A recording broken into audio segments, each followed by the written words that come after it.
سبحان الله والحمد لله ولا إله إلا الله.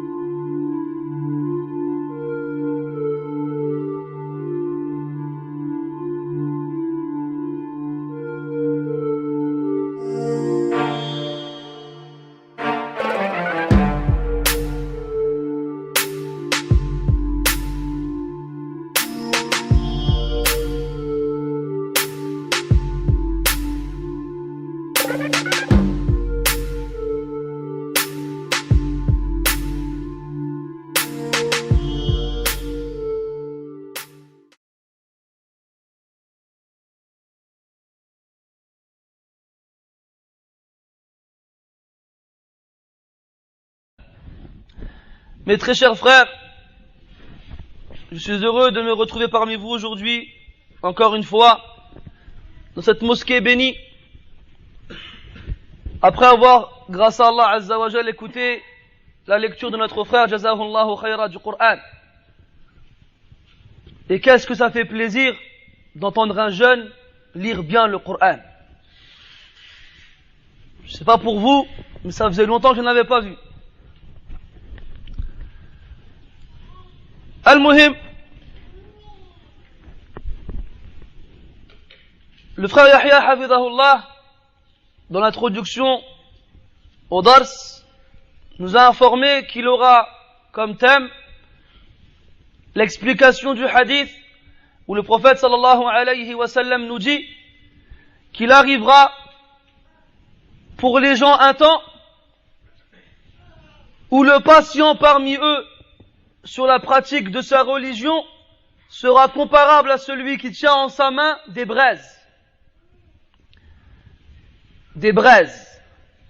Et ce hadith a été rapporté par de nombreux savants d'après de nombreux compagnons, radiyallahu anhum, d'après de nombreuses versions.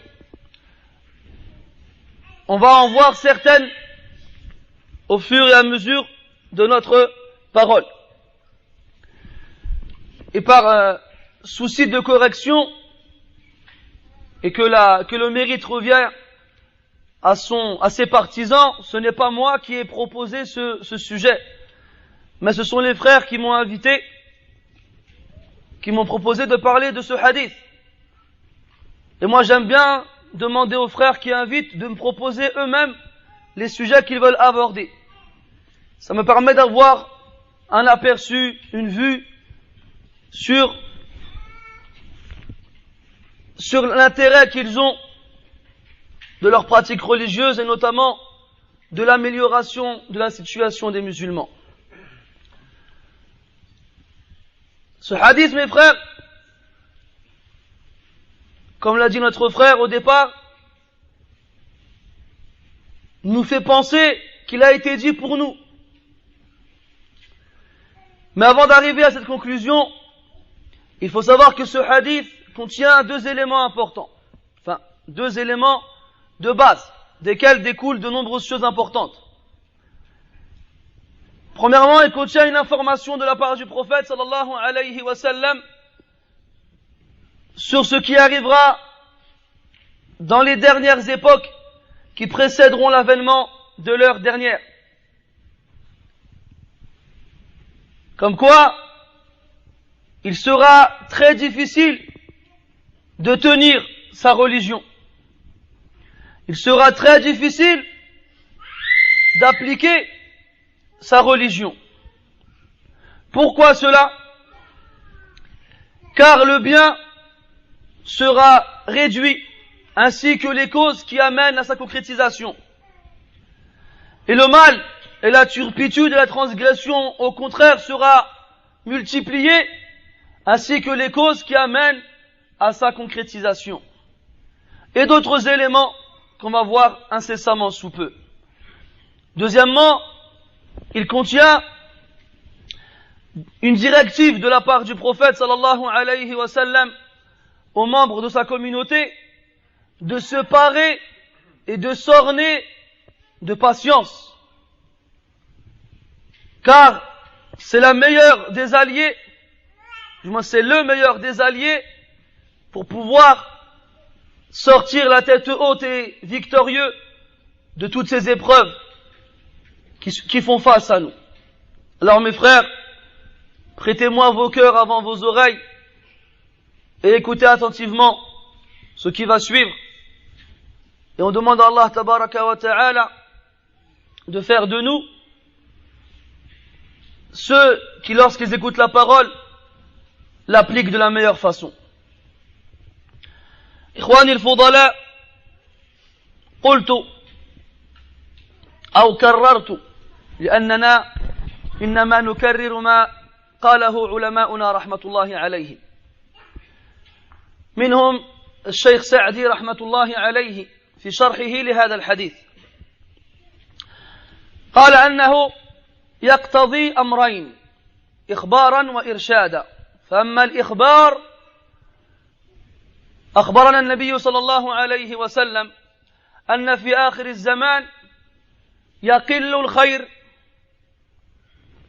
وأسبابه ويكثر الشر وأسبابه، والذي عنده أدنى مطالعة في كتب السنة وفي الأحاديث التي جعلها العلماء في الفتن والملاحم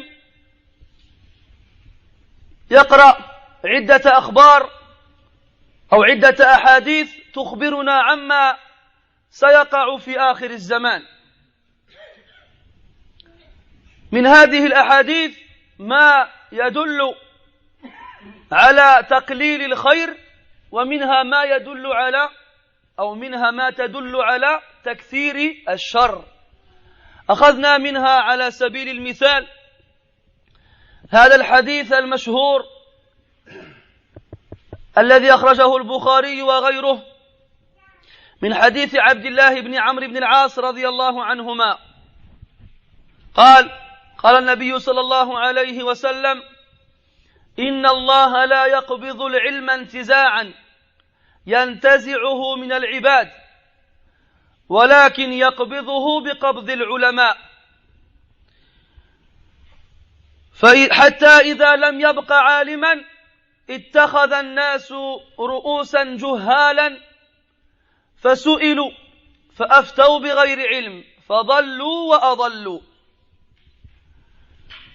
وأي شر أعظم من فقدان العلم بين المسلمين، وأي شر أعظم من فقدان حامليه.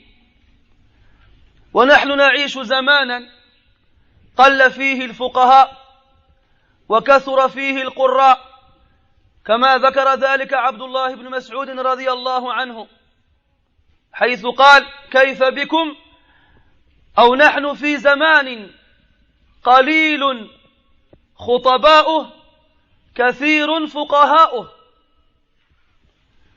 فكيف بزمان يكثر فيه الخطباء ويقل فيه الفقهاء. وفي قول آخر: كيف بكم إذا كثر قراؤكم وقل فقهاؤكم. فهذا نوع من تقليل الخير وأسبابه. فالخير هو العلم الذي به يتقرب العبد إلى الله عز وجل. وأعظم أسباب الحصول على العلم الشرعي هو الجلوس مع أهل العلم وأخذ العلم من أفواههم. فإذا قل العلماء كيف يحصل العبد على هذا العلم؟ وأيضا مما يدل على تقليل الخير وأسبابه ما رواه مسلم من حديث أنس أن النبي صلى الله عليه وسلم قال: لا تقوم الساعة حتى لا يقال في الأرض الله الله. فسيأتي على الناس زمان لا يوجد فيهم من يذكر الله عز وجل، ومن يكون لسانه رطبا بذكر الله. ومن هذه الأحاديث ما أخرجه أحمد من حديث أبي هريرة رضي الله عنه أن النبي صلى الله عليه وسلم قال: إنها ستأتي سنون خداعة يصدق فيها الكاذب ويكذب فيها الصادق ويؤتمن فيها الخائن ويخون فيها الأمين وينطق فيهم الرويبضة. فقال الصحابة رضي الله عنهم: يا رسول الله، وما الرويبضة؟ فقال صلى الله عليه وسلم: السفيه يتكلم في أمر العامة. فكل هذه الأحاديث قد تحقق ظهورها ووقوعها في هذه الأزمنة والأواني الأخيرة، فإلى الله المشتكى من كثرة الرويبضة. كل من هب وذب في القنوات والإذاعات والقاعات والمساجد يأتي يجلس أمام الناس بسبب أنه تخرج من جامعة قرأ فيها الجغرافيا أو التاريخ أو ما أشبه ذلك، ثم يظن أنه صار أهلا لأن يتكلم في شؤون الناس، لا سيما الشؤون الدينية.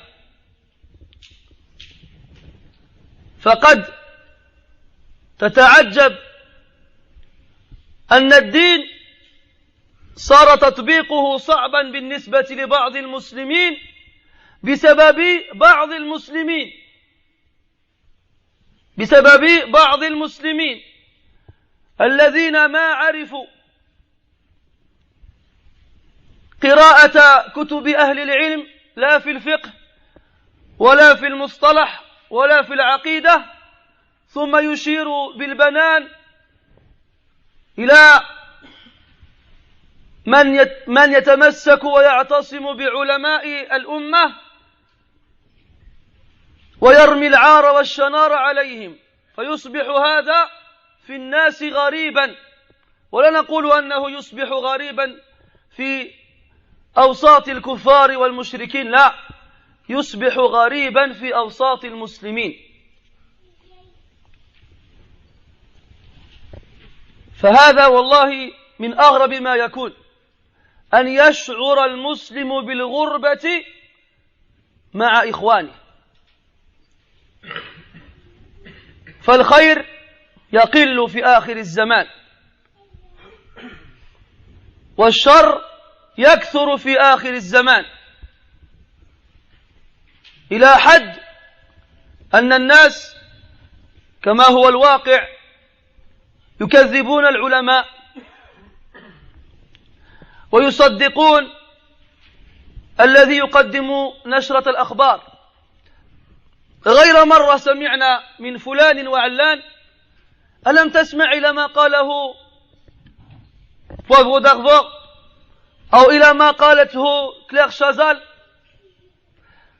وأنت إذا أتيته بكلام العلماء كابن باز والألباني والعثيمين والوادعي وغيرهم رحمة الله عليهم، يقول لك: أنت متخلف، أنت متطرف، أنت تعيش في الماضي، أنت ما عندك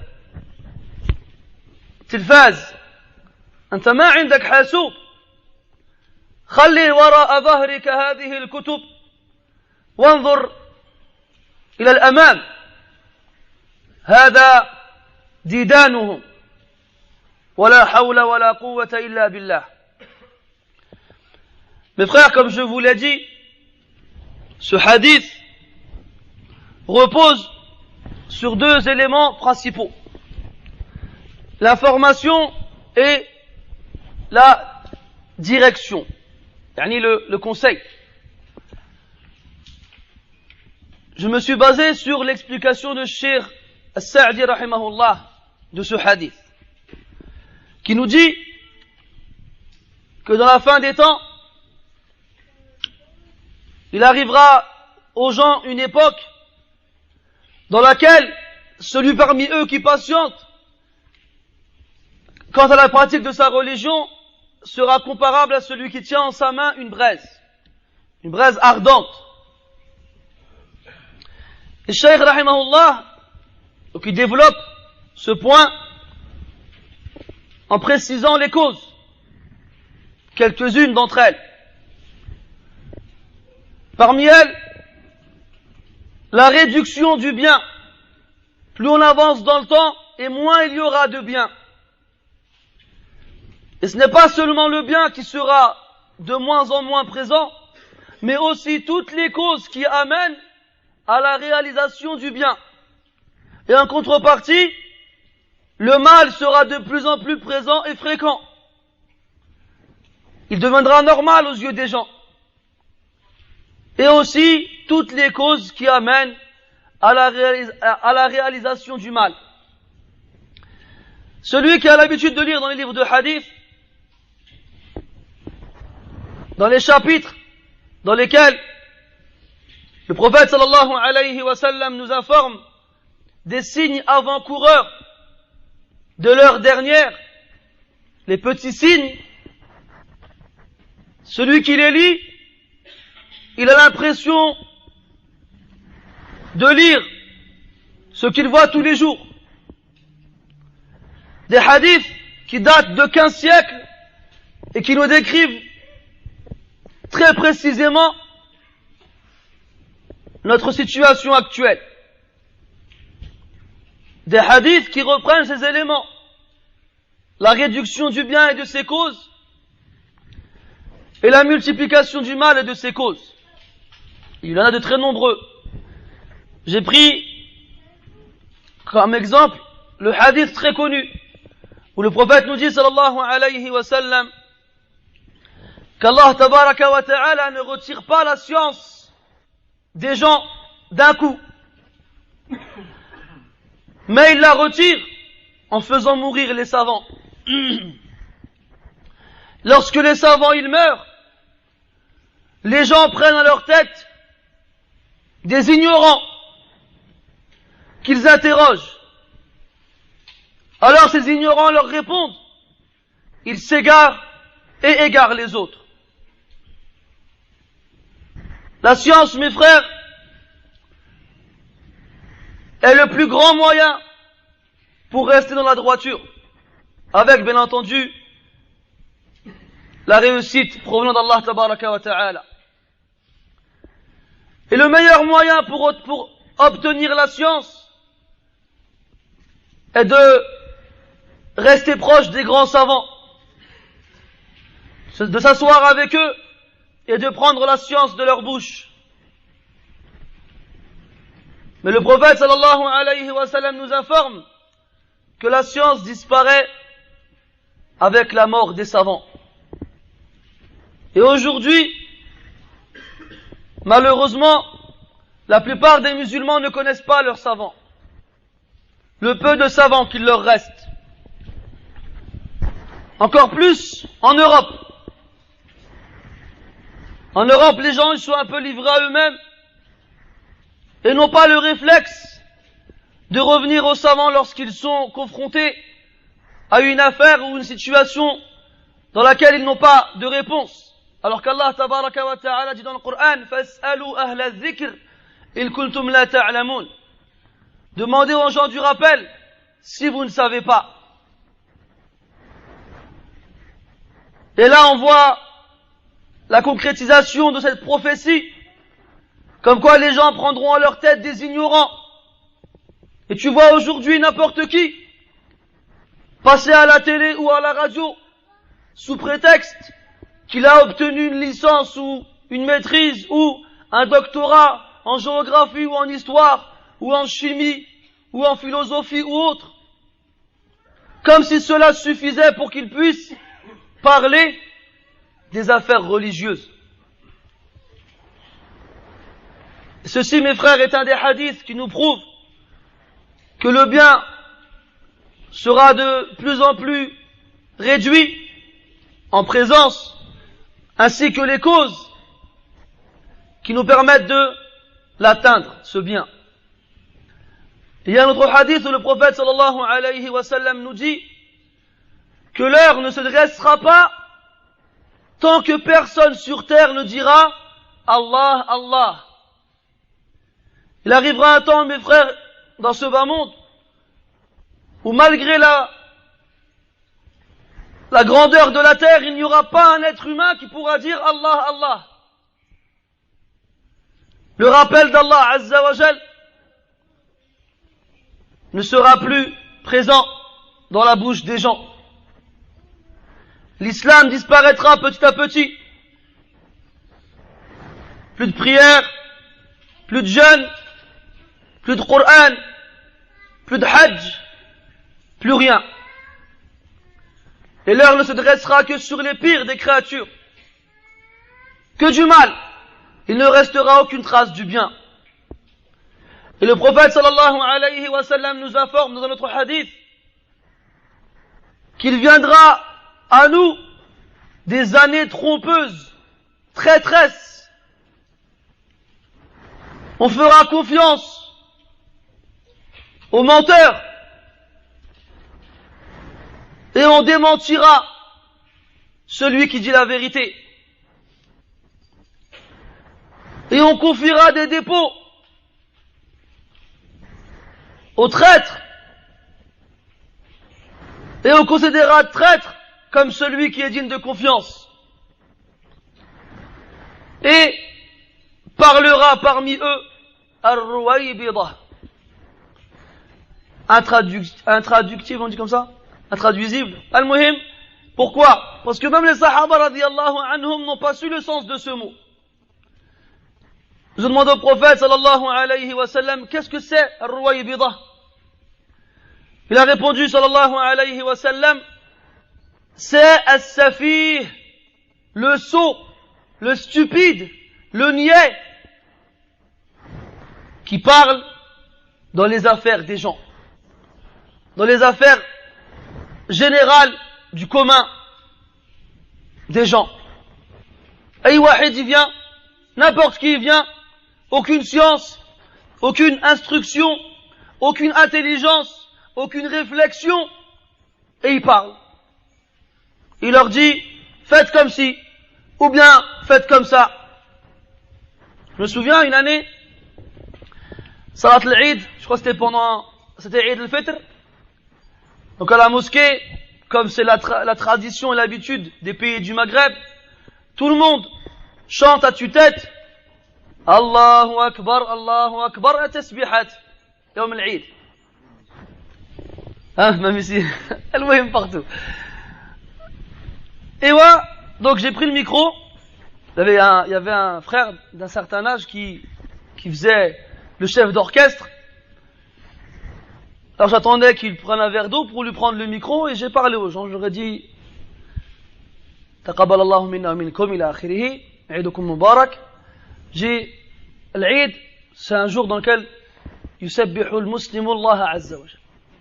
طيب لكن الكيفية الصحابة رضي الله عنهم ils faisaient tasbih يوم العيد لكن ils ne le faisaient pas comme ça tous ensemble, chacun il le faisait tout seul. Donc si on veut suivre la sunna, il faut qu'on fasse comme ça. Alors quand j'ai fini de parler, Cheikh Likan Hadaya il m'a repris le micro, il m'a dit Wacha hatta al-am jay, Allahu Akbar. Il m'a dit d'accord, on fera ça l'année prochaine. Et il a repris comme si je n'avais rien dit. Et les gens, vous croyez, ils m'ont écouté moi ou ils l'ont écouté lui? Ils l'ont écouté lui. C'est comme quand on parle pour l'Eid encore, pour Eid al-Fitr, quand on parle de Zakat al-Fitr, et qu'on leur explique جمهور أهل العلم لا يرون أن زكاة الفطر تكون نقدا وإنما تكون طعاما، بل قال بعضهم أن من خرجها أو أخرجها نقدا لا تجزئه. Les savants disent que le zakat al-fitr doit être sorti en nourriture. Il y en a même certains parmi eux qui disent que celui qui la sort en argent, elle ne lui sera pas comptabilisée. Minhum imamuna Malik ibn Anas rahimahullah. Alors tu as beau répéter et faire des khotab et ramener les paroles des savants, il y en aura toujours un qui va dire oui mais on peut donner en argent. تتذكر الأحاديث وأقوال أهل العلم فلا حياة لمن تنادي. واحد يجيك يذكر لك جملة بدون كلام علمي، بدون استناد إلى حديث أو إلى قول إمام من الأئمة والناس كلهم خلفه. عجيب هذا. Tu ramènes des hadiths et des versets, des paroles de savants, il n'y en a pas un qui t'écoute. Il y en a, il vient et dit, vous pouvez le faire sans ramener de hadith, ni de Coran, ni de paroles de savants, et tout le monde il l'écoute. وينطق فيهم الرويبضة. وينطق فيهم الرويبضة. الرويبضة الرجل السفيه يتكلم في أمر العامة. Un homme sot qui connaît rien et qui parle dans les affaires concernant tout le monde. N'est-ce pas un mal immense? Et n'est-ce pas une cause pour qu'un mal immense se produise? Et les exemples ils sont très nombreux. Mais on va se contenter de ce qu'on a dit là. Et wallahi mes frères, ce qui est le plus étrange encore, c'est qu'on ressente cette étrangeté parmi les musulmans. Donc nous quand on lit ces hadiths, المتبادر إلى الذهن أنها ستقع بين المسلمين وغير المسلمين. Ce qui arrive à l'esprit, c'est que ces informations vont avoir lieu entre les musulmans et les non-musulmans. Mais c'est encore plus étrange quand on ressent cela avec les musulmans. Et que c'est un d'entre eux qui vient et qui fait passer celui qui s'accroche à la sunna comme un clown, comme ceci a déjà été dit. Hein? On compare des gens qui ont la barbe et le qamis à des clowns. هل سمعنا هذا وأنتم سمعتم أيضا هذا الكلام. Et c'est ces gens-là qu'on écoute. Et à cause de ces gens-là que nous on passe pour des clowns fi'lan. فالله المستعان. C'est à Allah Ta'ala qu'on demande l'aide. Donc lorsque tu vois que le bien autour de toi se fait rare et que les moyens te permettant d'en faire, yani du bien, se font rares, pense à ce hadith, le hadith de la braise. الأمر الثاني الذي ذكره الشيخ رحمه الله الشيخ السعدي هو أن المعارضين سيكثرون وسيكونون أقوياء. ولم يفصل الشيخ من هم المعارضون، فقال الشيخ عبد الكريم الخضير حفظه الله أن هؤلاء المعارضين قد يكونوا من نواحي عديدة. أولا من نفسك، لأن النفس إيش؟ أمارة بالسوء. النفس أمارة بالسوء، وإذا كثرت الفتن، فتن الشبهات والشهوات، دعت النفس صاحبها إلى أن تنسى ربها أو إلى أن ينسى ربه، وإلى أن يعبد ويطيع هواه.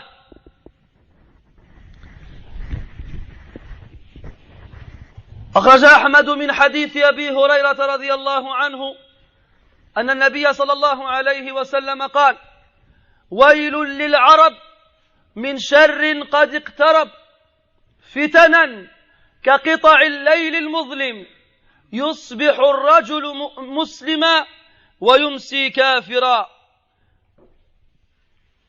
يبيع قوم دينهم بعرض من الدنيا قليل، المتمسك يومئذ بدينه كالقابض على الجمر. فتن كثيرة، فتن عديدة، فتن سوداء مظلمة، إذا أخرج الرجل يده فيها لم يكد يراها، من كثرة الدعاة إلى جهنم والعياذ بالله.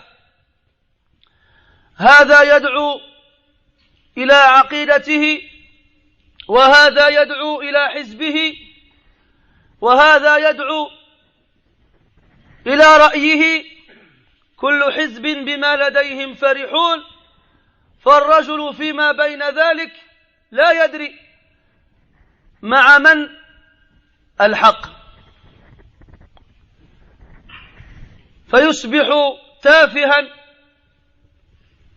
بين هؤلاء. ثم هناك فتنة الشبهات، عفوا الشهوات. المال كثير والدنيا بسطت وسهلت ويسرت، أي واحد من الناس يحصل عليها في لمحة بصر. فالإنسان إذا لم يحم نفسه من فتن الشبهات بطلب العلم، ومن فتن الشهوات بالعبادة وكثرة الأعمال الصالحة، يقع فيما أخبر به النبي صلى الله عليه وسلم: يستيقظ صباحا وهو مسلم، وفي نفس الليلة يذهب إلى فراشه وقد ارتد والعياذ بالله، لأنه باع دينه بعرض من الدنيا قليل، ليس كثيرا وإنما هو قليل لا قيمة له. وأما المعارضون الآخرون فهم أقرب الناس إليك، فقد يكون أحدهم أباك أو أمك أو امرأتك أو أولادك أو أصدقائك، وهذا ذكره الله تبارك وتعالى في القرآن: إنما أموالكم وأولادكم فتنة، وإن من أزواجكم وأولادكم عدوا لكم. فكم من الناس أعرض عن طاعة ربه لأنه قدم عليها طاعة والديه، والنبي صلى الله عليه وسلم يقول: لا طاعة لمخلوق في معصية الخالق. ونحن لا ندعو الناس إلى أن يعقوا آباءهم أبدا، وإنما على المرء أن يأخذ بالأولى، وهو طاعة ربه عز وجل. وهك على سبيل المثال هذا الصحابي الجليل الذي لما أسلم قالت له أمه: يا ولدي، أنا لا آكل ولا أشرب حتى تعود إلى دين أباك أو إلى دين أبائك. وكان العرب آنذاك إذا أخذوا عهدا لم يخلفوه، حتى عند النساء. فدخل ذلك الرجل على أمه في بيتها بعد أيام 3، فوجدها مضطجعة على الأرض، فدنا منها فقالت له يا بني إن حياتي بين يديك فإما أن ترتد عن دين محمد وتعود إلى دين آبائك وإما أن أموت بين يديك فماذا كنت فاعلا لو كنت مكانه أكنت تاركا دينك بل ثبت هذا الرجل وقال لها كلاما عظيما قال لها يا أماه لو مت الآن وكان لك بعد وفاتك 70 حياة كلما عشت مرة أخرى قلت لي نفس الكلام لم أرتد عن ديني لم أرتد عن ديني وهذا نموذج فريد عاشه الصحابة رضي الله عنهم وأرضاهم لقوة إيمانهم ورسوخ هذا الإيمان في قلوبهم ونحن لا نذهب إلى هذا الحد لا نذهب إلى هذا الحد كم رأيت أبويك يعصيان الله عز وجل فلم تنههما عن المنكر وكم رأيتهما معرضين عن طاعة الله فلم تأمرهما بالمعروف واعلم أن عدم الأمر بالمعروف والنهي عن المنكر في حق الوالدين من أعظم العقوق من أعظم صور العقوق كما ذكره العلماء فاحذر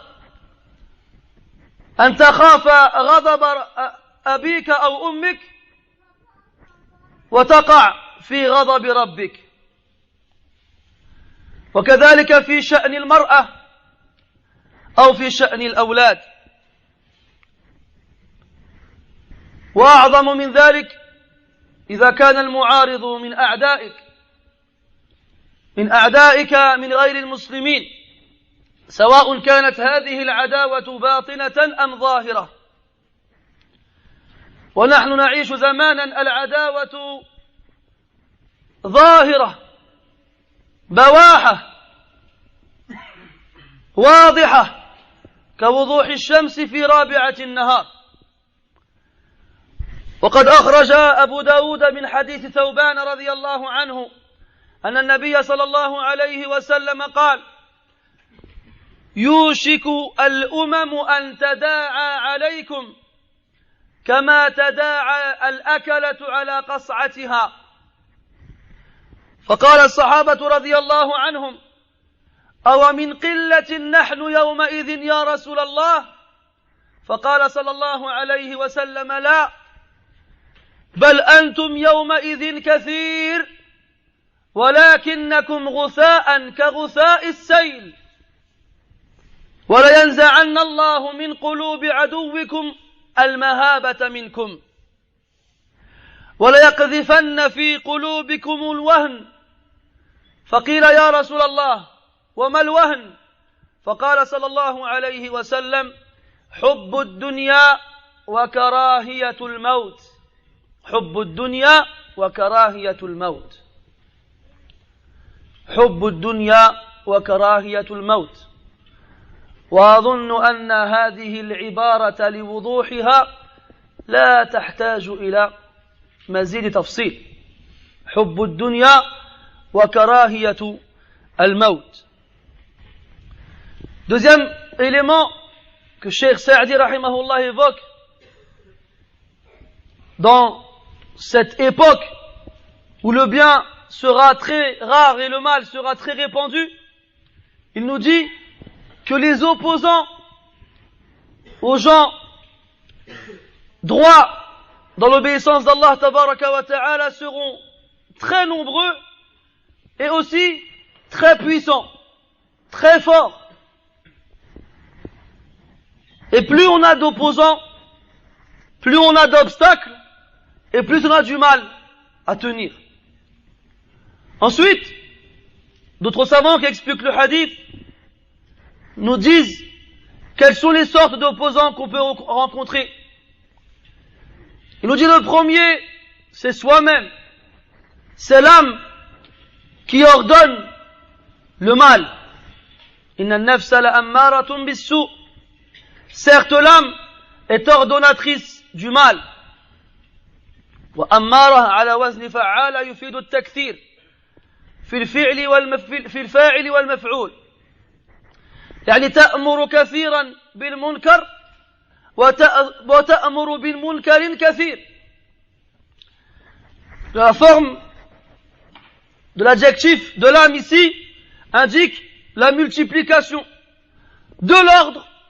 Yani elle ordonne beaucoup et de l'ordonner. Elle ordonne beaucoup de mal. Donc le premier de tes ennemis, c'est toi-même. C'est ton âme qui est constamment attirée et séduite par les tentations qui l'entourent, que ce soit des tentations dues à des ambiguïtés religieuses ou des tentations dues à des plaisirs et des désirs que tu aimerais assouvir. Quant à la première, les tentations dues aux ambiguïtés religieuses, fama aktharaha. Qu'est-ce qu'elles sont nombreuses aujourd'hui? Tu vas trouver celui-ci qui te dit, c'est ma croyance qui est bonne. Et l'autre qui va te dire, c'est mon parti qui est bon. Et l'autre qui va te dire, c'est mon avis qui est le meilleur. Et le musulman, il est au milieu de tout cela, et il est perdu, et il est perplexe. Il ne sait pas vers où aller. Il est tel une girouette qui est baladée par le vent. Fitnatu ash-shubuhat, les ambiguïtés. Et le meilleur moyen pour parer aux ambiguïtés religieuses, c'est d'avoir de la science. Et le meilleur moyen pour avoir de la science, c'est de s'asseoir avec les savants. Mais comme on l'a dit tout à l'heure, il n'y a plus beaucoup de savants et il n'y a plus beaucoup de science. Et plus on avancera et plus ça diminuera. Ça diminuera en science et ça augmentera en ambiguïté. Deuxième élément, les tentations mondaines liées au monde d'ici-bas. Les tentations que l'on voit et dont on a envie, dont l'âme a envie. Que ce soit purement physique, comme les femmes, ou autres, comme la fortune, la richesse, le fait de toujours vouloir avoir plus que l'autre. Le prophète sallallahu alayhi wa sallam nous dit dans le hadith, malheur aux Arabes d'un mal qui s'approche d'eux.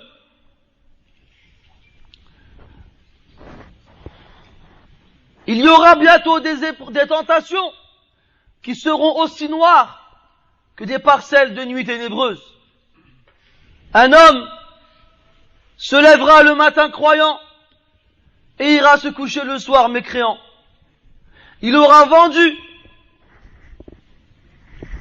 sa foi pour une petite partie de ce bas monde, pour un intérêt minime. Ce hadith, mes frères, le prophète il le conclut en disant, alayhi salatu wassalam, celui qui sera accroché parmi eux à sa religion à ce jour-là sera comme celui qui tient une braise. Il y aura tellement d'épreuves et de tentations que ta foi ne tiendra plus à rien. Tu seras prêt à la vendre pour un petit truc.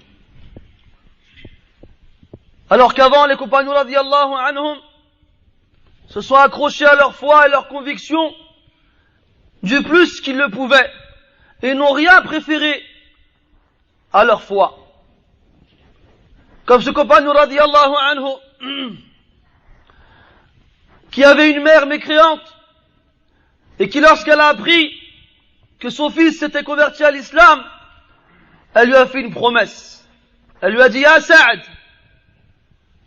je ne mangerai plus rien, je ne boirai plus rien, tant que tu restes dans cette religion et que tu n'as pas retrouvé la religion de tes pères.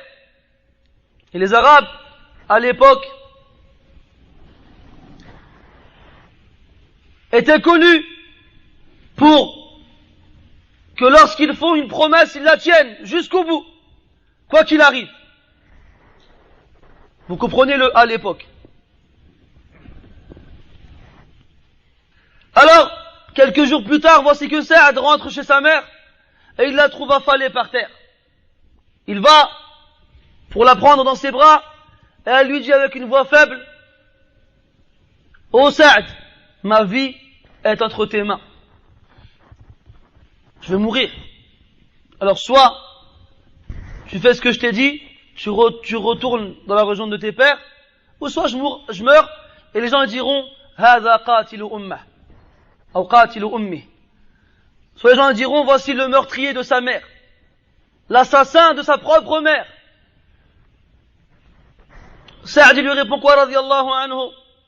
Oh ma mère, si tu mourais tout de suite et qu'Allah Ta'ala te donnait 70 vies après et que dans chaque vie tu me fasses le même marché ou plutôt le même chantage, je ne changerai jamais de religion.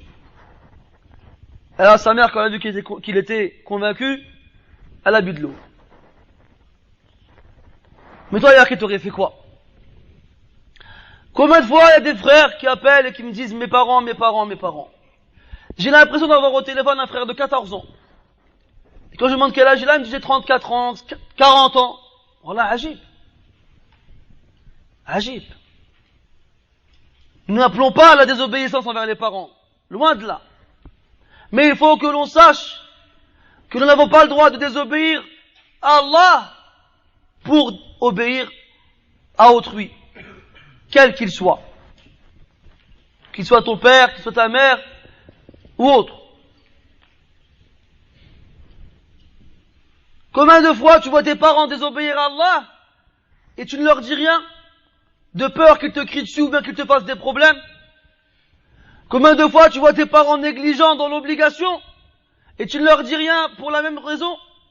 Alors que sache que les savants ont dit que parmi les causes, ou du moins parmi les façons les plus graves d'être irrespectueux envers ses parents, c'est de ne pas leur ordonner le bien et de ne pas leur interdire le mal.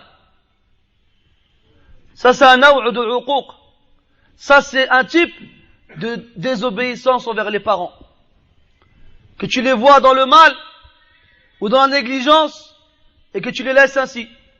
Cheikh Al-Uthaymin rahimahullah il dit que même si tu sais qu'en leur ordonnant le bien ou en leur interdisant le mal, ils vont s'en prendre à toi et se mettre en colère contre toi, tu dois le faire. Et cette colère-là ne comptera pas devant Allah Ta'ala comme étant une colère des parents envers leurs enfants. Mais nous, on ne veut pas se fatiguer. On voit nos parents dans le mal et on leur dit rien. On voit nos parents dans la négligence et le délaissement des obligations et aussi on ne leur dit rien. Et donc il est possible et des fois très très fréquent que les opposants à ta pratique religieuse soient tes propres parents. Combien de jeunes viennent se plaindre à la mosquée? Mon père il veut pas que j'aille à la mosquée. Mon père il veut pas que j'aille à la mosquée. C'est mais je lui dis je vais en boîte, il me dit هات لي وليدي شوية الفلوس. Il me dit tiens un peu d'argent mon fils. Mais si je lui dis je vais aller à la mosquée, il me dit là il va te retourner le cerveau. Parce que c'est lui qui a le cerveau retourné, mais il croit que c'est les autres qui l'ont. Combien de mères ont interdit à leurs filles de mettre le hijab? Combien de femmes en hijab se sont fait frapper par leurs parents parce qu'elles mettaient le hijab? Combien? J'ai entendu avec mes deux oreilles ici une femme refuser la main de sa fille à un frère converti parce qu'il n'était pas un arabe. Et elle a dit, ramène-moi un arabe qui boit et qui fume et qui fait pas la prière, mais ramène-moi pas quelqu'un qui n'est pas arabe, même s'il est musulman. واحد المرأة بالحجاب تاعها وكتقول الحجة وكتقول. Cette mère-là, elle dit, on l'appelle الحجة, et quand elle est avec les gens, elle dit. Et c'est pas une et c'est pas deux. Et je n'exagérerai pas si je dis que peut-être chacun d'entre vous ici en connaît une ou un comme ça. Il arrive aussi des fois que le mu'arid, l'opposant, ce soit ton épouse ou tes enfants. Et dans le Coran, Allah Ta'ala il dit il y a parmi vos femmes et vos enfants, parmi, pas tous, des ennemis pour vous. Des ennemis pour vous. Et dans notre verset, Allah Ta'ala il dit il y a dans vos fortunes et vos enfants une tentation pour vous. Une tentation. Le premier des musulmans qui a émigré à Médine se nomme Abu Salamat al-Makhzoumi, radiyallahu anhu. Lorsqu'il est arrivé aux portes de Mecca avec sa femme et son enfant, sa tribu s'est opposée à eux. Ils lui ont dit, tu veux partir, pars. Mais ta femme et ton enfant, ils restent avec nous. Il leur a dit, taïb. Et il est parti. Ça n'a pas été un obstacle pour lui de rejoindre le prophète à Médine. Et 1 an plus tard, grâce à Allah, sa femme et son enfant les ont rejoints à Médine. Tu aurais fait quoi, toi? Combien de fois on entend un tel et avec une épouse diabolique. Quand je dis diabolique, le mot est faible. Il lui manque que les cornes et la fourche. Elle insulte. Elle le frappe. Il y en a même une qui a planté son mari. Et quand tu lui dis, Marie, mais pourquoi tu restes avec elle? Il me dit, les enfants. C'est agile. Avant, c'était les femmes qui supportaient des maris violents et agressifs pour les enfants. Normal. Maintenant, c'est le contraire. Et petit à petit, tu vois la dégringolade. Tu vois la dégringolade. Le frère, il vient, il a des cernes. Il a le visage gris. Et petit à petit, on ne va plus venir à la mosquée. Et un jour, tu l'attrapes à Carrefour ou ailleurs. Et sa barbe, elle a diminué de volume. Le qamis, il le met plus. Et après, t'entends quoi, astaghfirullah, il a arrêté la prière. C'est un cercle vicieux. C'est un cas comme un autre. Les femmes pourraient se dire, mais les hommes aussi sont violents envers leurs épouses. On ne dit pas le contraire, na'am. Ça c'est pas propre aux hommes ou bien propre aux femmes, c'est pour tout le monde. C'est juste pour faire comprendre qu'on a des opposants dans nos familles, dans les gens qui nous sont les plus proches. Et il faut savoir réagir en conséquence. Et les pires de nos opposants, notamment aujourd'hui et depuis toujours, ce sont nos réels ennemis. Ceux qui ne veulent même pas qu'on existe. Que ce soit une animosité discrète, cachée, ou réelle, visible, manifeste. Le prophète sallallahu alayhi wa sallam nous dit dans le hadith, bientôt, les communautés s'uniront contre vous comme les gens affamés s'unissent autour d'un plat. Alors les compagnons radiyallahu anhum nous ont dit, Ya Rasulallah, est-ce que ce jour-là nous serons une minorité? Le prophète il a dit, alayhi salatu wassalam, non, vous serez nombreux, mais comparables à l'écume de la mer. Comparable à l'écume d'un liquide. Et Allah Azza wa Jal retirera du cœur de vos ennemis la peur qu'ils avaient de vous. Et Allah il mettra dans vos cœurs al-wahn. C'est quoi al-wahn? C'est la question que les compagnons ont posée radiyallahu anhum. C'est quoi al-wahn ya Rasulallah? Il a répondu, l'amour de ce bas monde et l'aversion de la mort. L'amour de ce bas monde et l'aversion de la mort. Les gens aujourd'hui, on dirait, ils ont oublié qu'ils vont mourir. شوف سبحان الله عندما تتكلم مع بعض الناس تذكر له الموت يقول لك اسكت الله يستر. كيفاش الله غادي يسترك من الموت؟ إنك ميت وإنهم ميتون ولو كانت الدنيا تدوم لأهلها لكان رسول الله حيا وباقيا ولكنها تفنى ويفنى نعيمها وتبقى الذنوب والمعاصي كما هي. Certaines personnes, tu leur parles de la mort, ils disent chut, qu'Allah nous en préserve. De quoi? De la mort? Mais tu vas mourir. Tout le monde va mourir. Le prophète, il est mort, alayhi salatu wassalam. Khayrul bashar. Allah est dans le Coran, tu vas mourir et ils mourront. Si ce bas monde, il aurait dû rester éternel pour quelqu'un, il aurait été pour le prophète, alayhi salatu wassalam. Karahiyatul maut. Karahiyatul maut. Regarde, subhanallah. Les gens qui sont malades. C'est quoi leur premier réflexe? C'est أن يسعى إلى الطبيب ليجد دواء يعالج بها نفسه أو الإكثار من العبادة واللجوء إلى الله والدعاء بصدق وإخلاص أن يشفيه الله عز وجل. إيش الحاصل عند الناس فيما بين هذين الأمرين؟ واللجوء إلى الله عز وجل والدعاء لا ينافي إيش الأخذ بالأسباب، ولكن إنما نشير إلى أنه ينبغي عند المسلم أن يقدم هذا على الآخر. إذا سألت فاسأل الله وإذا استعنت فاستعن بالله. هكذا قال النبي صلى الله عليه وسلم. Regarde les gens lorsqu'ils sont malades. C'est quoi leur premier réflexe? Est-ce que c'est courir et se précipiter à l'hôpital, aux urgences ou bien chez le plus grand des docteurs pour avoir des médicaments pour pouvoir se soigner? Ou bien est-ce que le réflexe c'est revenir vers Allah Azza wa Jal, lever ses mains la nuit et demander à Allah qu'il nous guérisse avec sincérité, dévotion et pureté de l'intention? Ceci n'annule pas cela, car celui qui invoque sans faire les causes n'a pas compris l'invocation. On ne dit pas il ne faut pas aller chez les médecins ou bien prendre des médicaments là, mais juste le réflexe. C'est quoi le réflexe? Est-ce que c'est j'ouvre la trousse à pharmacie ou bien j'ouvre le mashaf? Hein? Qu'est-ce qu'il a dit Ibrahim alayhi salam? وَإِذَا مَرِضْتُ فَهُوَ يَشْفِينِ.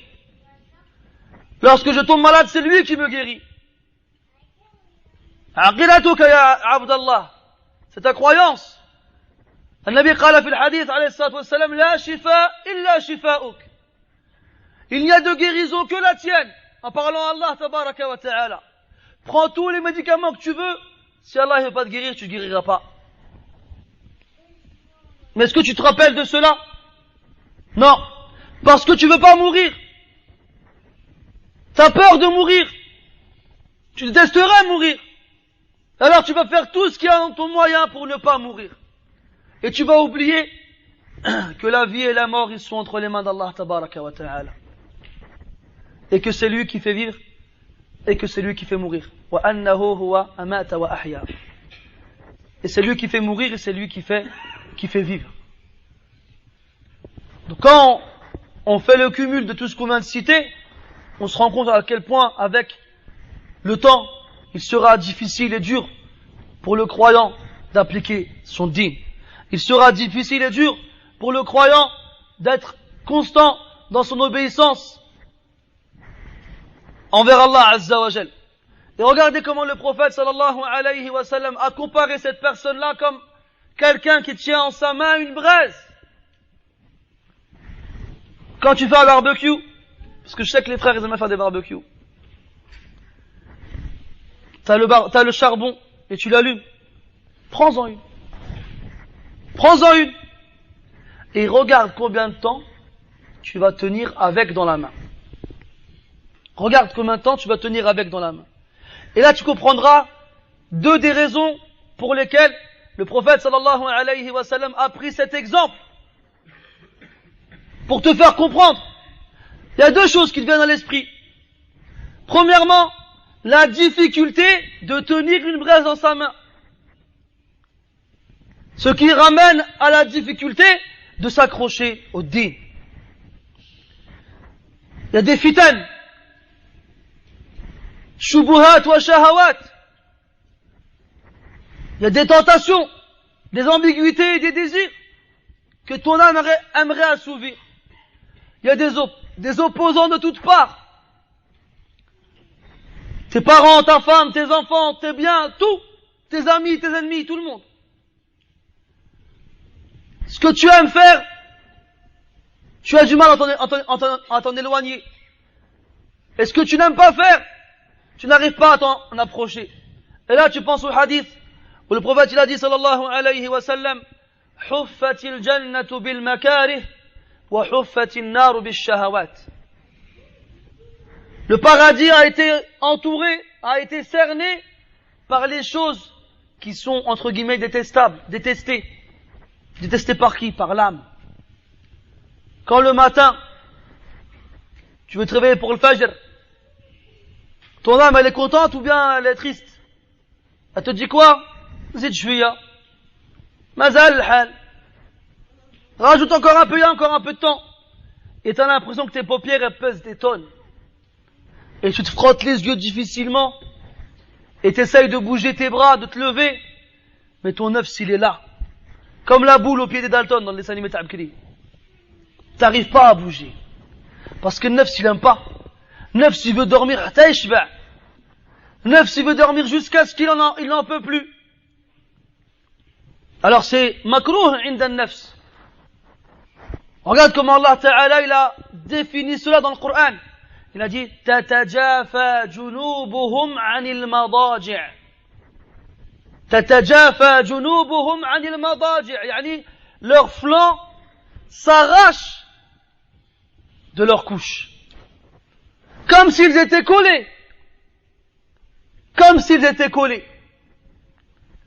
si ton flanc sur lequel tu dors était collé à ton lit. Mais eux la nuit, c'est quoi qui leur permet de se décoller de leur lit? C'est parce qu'ils savent qu'Allah tabaraka wa ta'ala, il descend au ciel de ce bas monde, et il dit, est-ce qu'il y a quelqu'un qui demande que je lui donne, que je lui réponde? Est-ce qu'il y a quelqu'un qui veut quelque chose que je lui donne? Est-ce qu'il y a quelqu'un qui demande le pardon pour que je lui pardonne? Alors ils savent qu'il y a un rendez-vous à ne pas manquer, et même si c'est dur pour le nafs, ils le font. Et ils se lèvent, et ils arrachent leur flanc de leur lit. Le rendez-vous à ne pas manquer. Demain, je te dis, Cheikh Ibn Baz, il te donne un rendez-vous dans un mois, le 14 juin à 14h. Taï, est-ce que Yahaki tu vas réussir à dormir? Est-ce que Yahaki tu vas pas planter une tente devant la porte de chez lui pour pas arriver en retard? Taï. Imagine demain t'entends que le roi de tel pays, dans un mois, jour pour jour, ouvrira son palais à tout le monde et donnera à tout le monde ce qu'il désire. Tu veux de l'argent, il donne de l'argent. Tu veux des voitures, il donne des voitures. Tu veux une maison, il donne une maison. Et il fait courir le bruit dans tous les pays.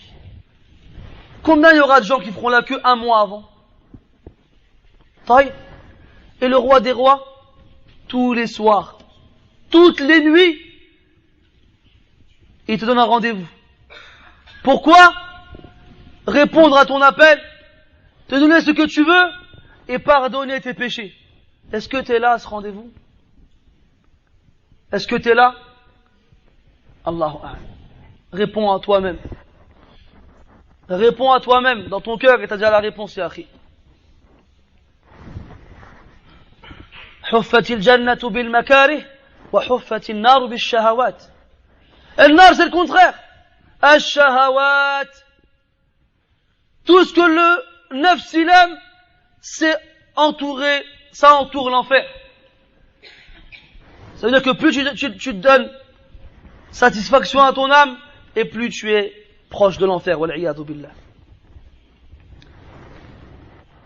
Donc on a dit que le qabd ala al-jamr, ça indiquait deux choses, la difficulté de la tenir, et on a expliqué pourquoi, et la deuxième chose, l'envie très forte de la lâcher. Parce qu'à partir d'un moment, tu peux plus tenir, tu supportes plus la douleur, alors tu as envie de faire quoi? De la jeter. C'est-à-dire que les gens, ils tiendront leur dîne comme ça, avec difficulté. Et la plupart d'entre eux auront envie de la lâcher. C'est trop dur, on n'arrive plus. On ne tient plus. Je suis tout seul. Dans le 78, ou bien dans le 91, ou bien dans le 93. Et tous mes copains d'école, ils ont des grosses voitures, ils ont des belles maisons, ils ont des belles femmes. Ils voyagent tous les mois. Et moi, je suis là. J'arrive pas à trouver du travail à cause de ma barbe. J'arrive pas à me marier parce que les papas, ils veulent pas marier à leur fille. Mes parents, ils m'ont rejeté parce que je faisais la prière à la mosquée. Et t'es comme ça et tu réfléchis presque que tu vas craquer. Tu dis subhanallah. Pourquoi? Pourquoi alors que je suis dans le haqq? Je suis dans les problèmes. Eux, ils sont dans le batil. Et ils ont tout ce qu'ils veulent. Et Shaitan, il arrive. Il trouve une porte entrouverte. Et il rentre. Il dit, t'as vu? Regarde. Tous les mois, une nouvelle voiture. Regarde sa femme, comment elle est belle. Regarde la maison qu'il a. Un vrai château. Il vient te voir, il dit, oh, j'ai été à, je sais même pas les pays où ils vont. J'ai été je connais même plus le pays, Allah musta'an. J'ai été en Thaïlande, ou j'ai été je sais pas où. C'était comme ça, j'aurais bien voulu aller en Thaïlande. J'aurais bien voulu aller au Brésil. J'aurais bien voulu, toi t'es comme ça, miskin, tu vas nulle part. Même votre France miniature à côté, vous y allez pas. Et Shaitan, il vient et il travaille. T'as envie de tout lâcher. Mais tu t'accroches. Parce qu'il reste dans ton cœur ce qui te pousse à faire tout ça. La crainte d'Allah tabaraka wa ta'ala et l'espérance dans sa récompense. Ces deux points-là, la difficulté de tenir digne et l'envie de le lâcher, on les soigne et on les guérit avec, premièrement, la patience. الصبر وهو حبس النفس على طاعة الله وعن معصية الله وعن الأقدار المؤلمة.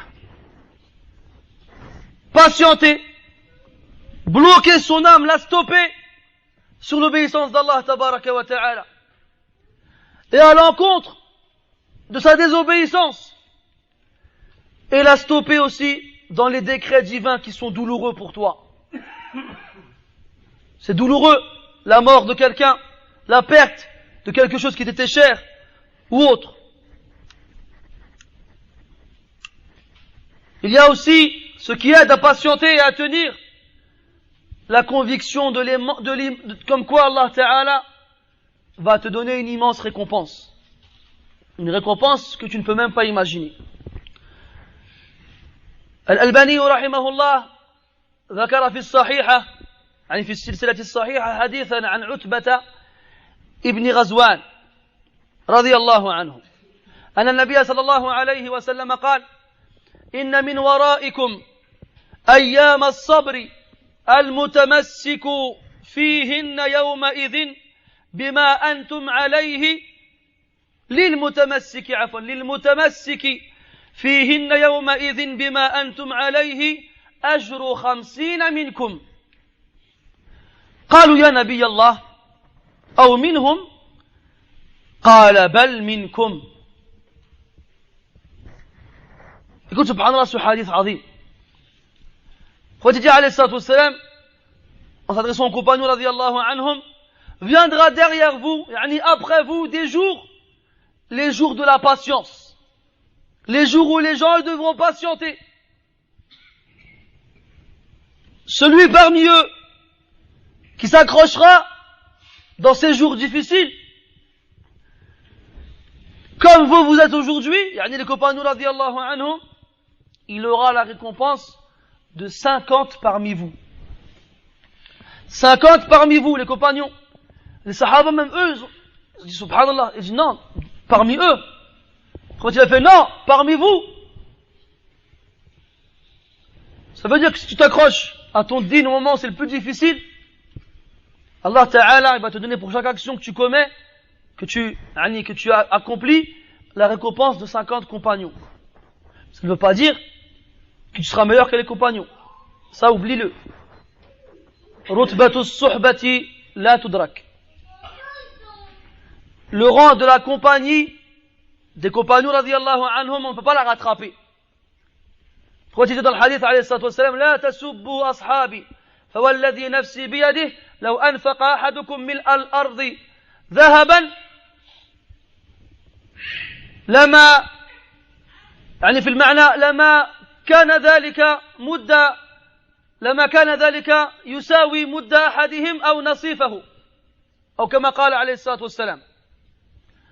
Quand il dit dans le hadith عليه الصلاة والسلام, n'insultez pas les compagnons, par celui qui a mon âme entre ses mains, si l'un d'entre vous dépensait l'équivalent de la terre en or, il n'aurait pas atteint le moud, c'est la quantité qu'on a entre ses deux mains, de l'un d'entre eux, ou bien sa moitié. Les sahaba, ils sont meilleurs que nous. Il n'y a aucun doute là-dessus. Mais en termes de récompense, il se peut que dans une action, on ait plus qu'eux. Mais ça ne va pas nous faire atteindre leur degré dans le mérite et le privilège. Donc le musulman qui vivra cette époque difficile, cette époque où il faudra patienter, l'action qu'il commettra de bien, elle vaudra 50 fois celle des compagnons radiyallahu anhum. Et enfin, al-irshad, al-muwajjih, ou al-muwajjah ila al-muslimina fi hadha al-hadith. Et enfin, les directives qui sont adressées aux musulmans dans ce hadith sont premièrement que le musulman dompte son âme et retrousse ses manches pour ne pas finir vaincu par sa propre âme. Et en particulier dans ces moments difficiles où pratiquer son din ne sera pas à la portée de tout le monde. Et là, moi je me suis posé cette question. C'est est-ce que ce hadith il nous concerne? On a dit tout ça. Et là, est-ce que ce hadith il nous concerne? Est-ce que on vit une époque où c'est tellement difficile d'appliquer son din que c'est comme si on tenait une braise?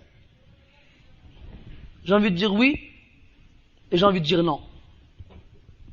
Parce que des fois, mes frères, quand on revient à l'époque où les sahaba radiyallahu anhum ils ont vécu, et qu'on voit les tortures qu'ils ont subies, et les moments difficiles qu'ils ont connus, j'ai envie de dire nous, on vit l'islam de façon luxueuse. Est-ce qu'on vient te couper les mains pour pas que tu fasses la prière? Est-ce qu'on tue devant toi ta famille pour pas que tu restes musulman? Est-ce que tu as connu la faim? Est-ce que tu as connu le froid? Est-ce que tu as connu la pauvreté? Mes frères, on est tous des gros.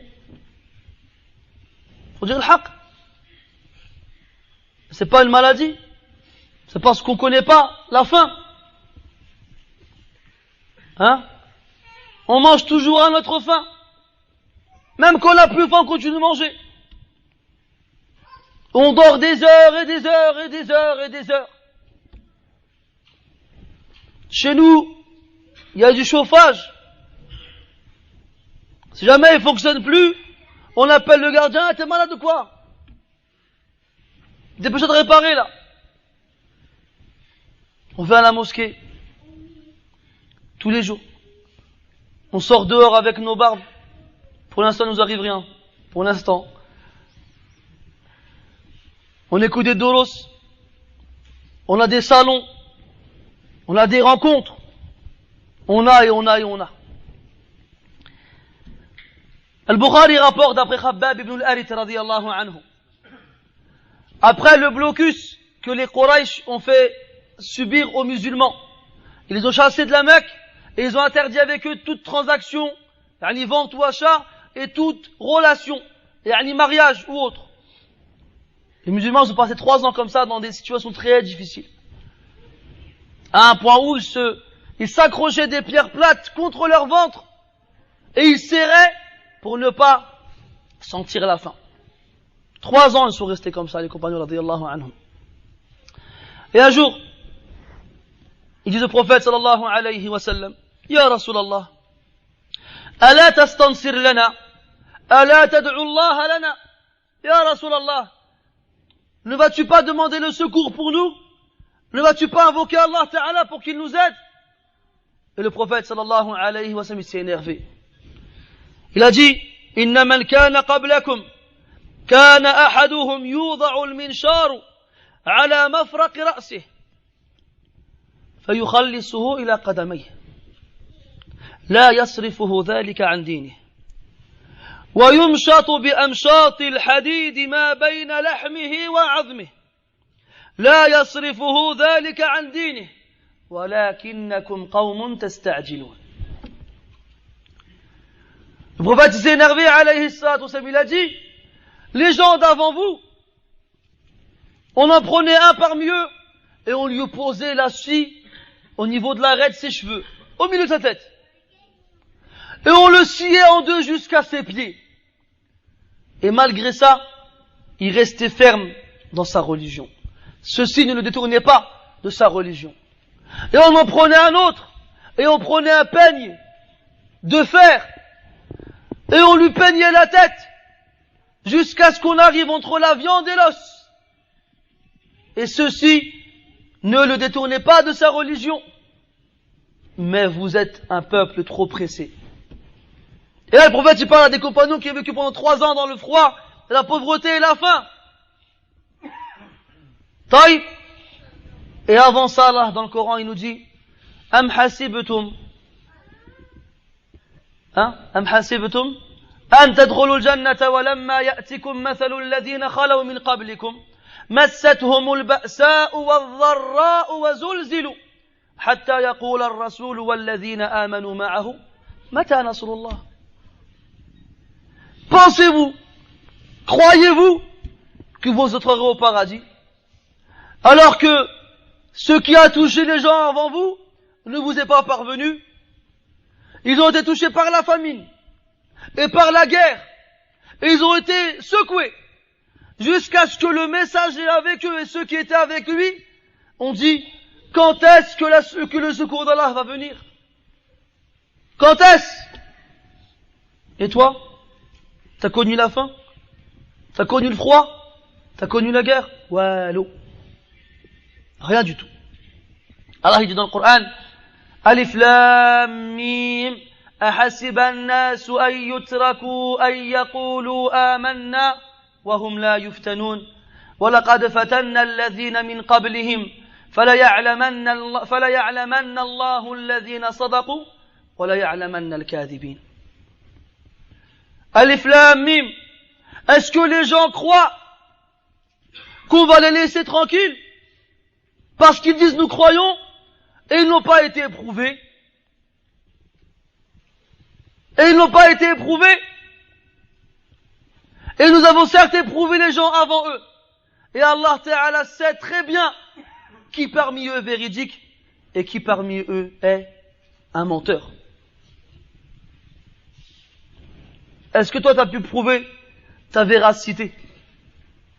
Dans quel cas tu as pu prouver à Allah Azza wa Jal ta véracité? Tu as tout ce qu'il te faut. Tu ne manques de rien. Comment alors est-ce que tu peux croire que tu es élevé par rapport aux autres?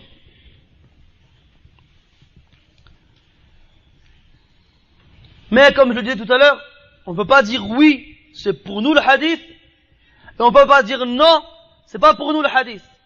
لكل مقام maqal.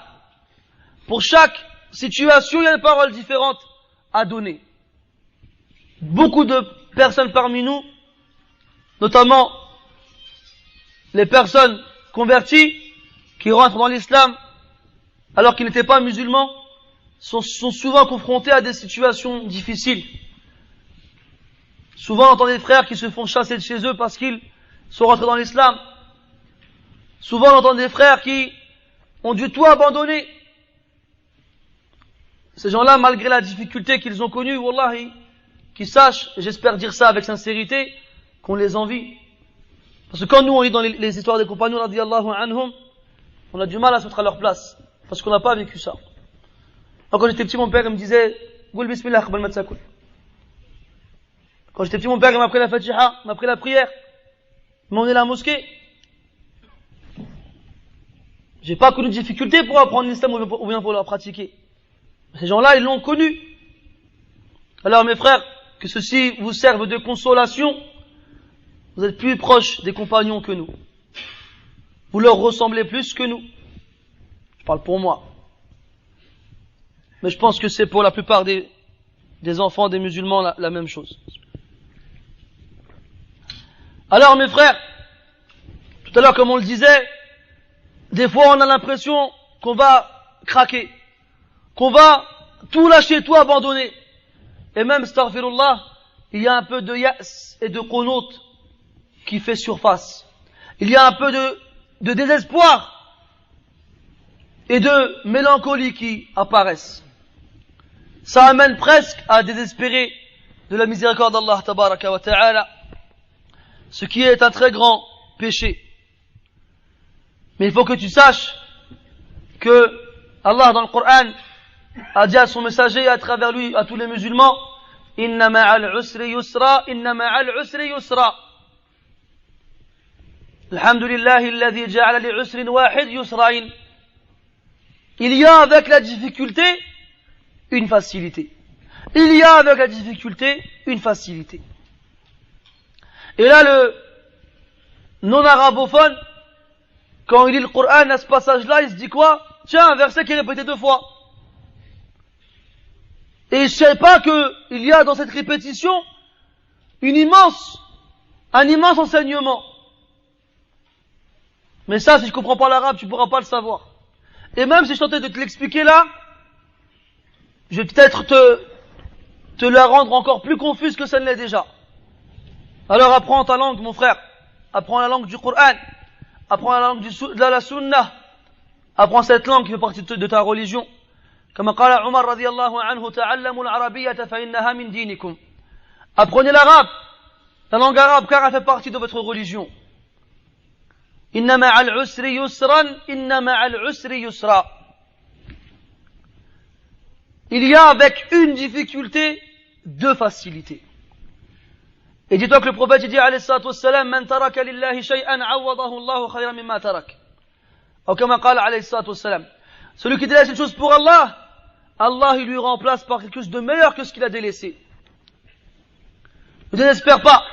Le prophète il a dit alayhi salatu wassalam wa'alam أن النصر مع الصبر وأن الفرج مع الكرب وأن مع العسر يسرا. Et sache que la victoire vient avec la patience et que la consolation vient après l'affliction et que avec la difficulté vient la facilité.